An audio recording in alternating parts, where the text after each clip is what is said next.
6 na taong gulang na batang lalaki nalunod habang naliligo at nangunguha ng tulya sa Angalacan River. Nakaalerto Sandy Salvacio.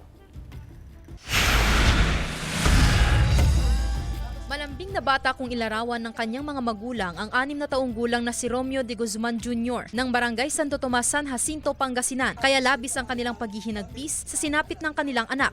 Wala ka man na siya, Pars! Wala pangarap ka niya!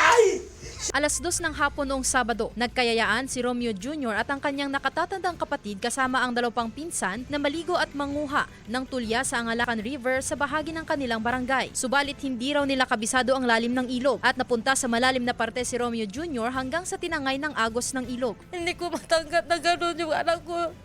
3 to 4 hours na sa tubig yung anak ko. Gusto siguro humingi ng tulong yung anak ko. Wala kaming nagawa ng asawa ko. Nililigtas ko po siya, hindi ko po na siya naligtas. Yung kamay niya, nagawakan na kami, hindi ko na siya nahawakan.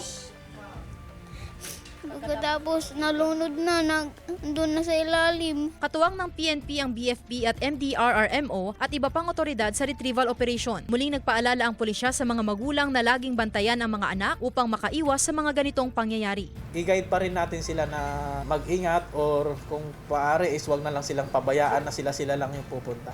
Kasama si Henry Duminsil, Sandy Salvacio, One North, Central Luzon.